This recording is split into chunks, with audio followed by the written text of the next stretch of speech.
There's a quiet fear that almost everyone carries, but almost no one admits. A fear more subtle than anxiety, more persistent than sadness, more draining than stress. It's the fear that you're falling behind in life, that everyone else somehow figured things out while you're still trying to understand where you're even going. Part 28 is about that fear, the invisible pressure that tells you you're late for your own existence. It starts innocently. You look around. Someone your age is already married. Someone younger just bought a house.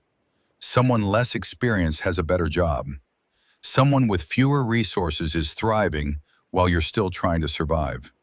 You say you're happy for them, and you are, but there's a voice in your chest whispering, "You should be further by now." That's where the spiral begins, because it's not jealousy, it's self-doubt disguised as comparison. Part 28 begins with the truth most people never say out loud. You don't feel behind because of where you are. You feel behind because of where you think you should be. And the word should has been killing you for years. Since childhood, you've been fed a timeline. Do this by this age. Achieve this by that age. Hit these milestones in this order. Be stable by 30. Be successful by 25. Be married before everyone starts asking questions. Have kids before it's too late. Buy a house even if you can barely pay rent. A life built on deadlines instead of desires eventually becomes a life you don't recognize. Or worse, a life you can't stand. Part 28 goes deeper. You feel behind because you measure your life in comparison to people who are not you.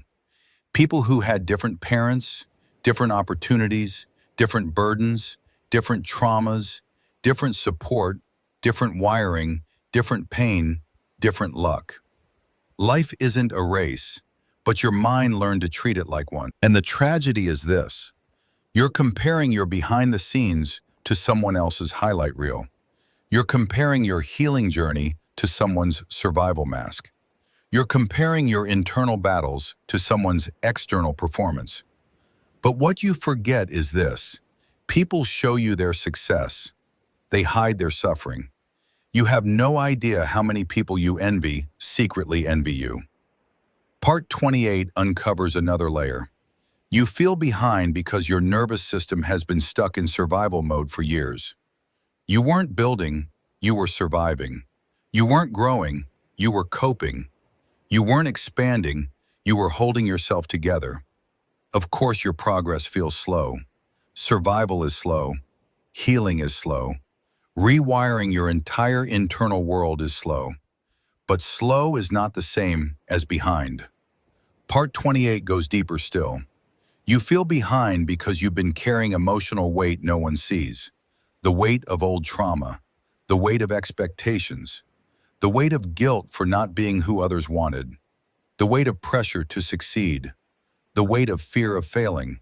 The weight of loneliness you don't talk about. The weight of pretending you're fine. People with emotional burdens walk a longer path.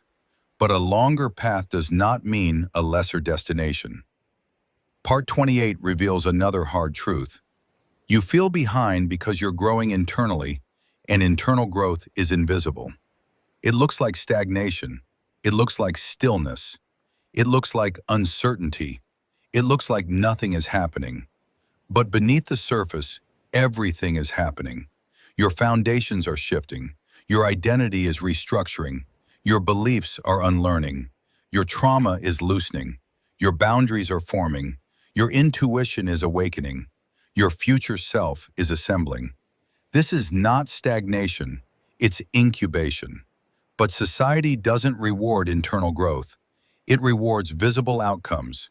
So you feel behind even though you're evolving beautifully. Part 28 pushes deeper. You feel behind because you expect yourself to bloom while still wounded. You want clarity while still grieving. You want progress while still healing.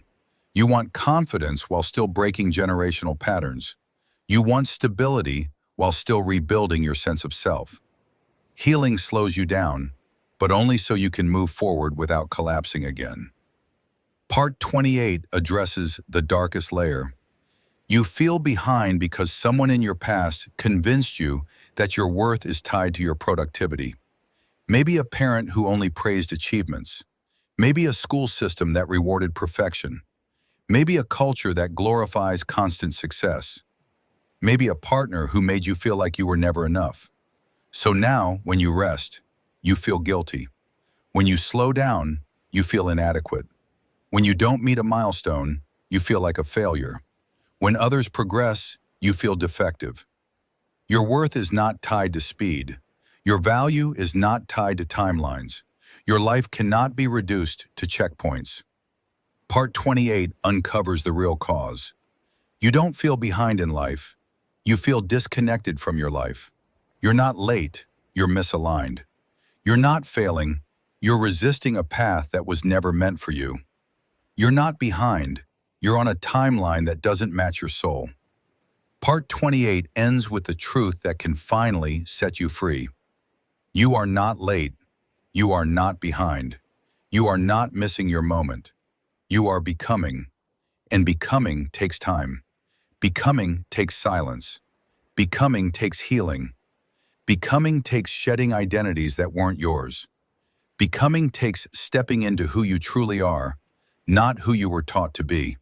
Your timeline is not broken. It's custom. You're not running late. You're arriving exactly when your soul is ready.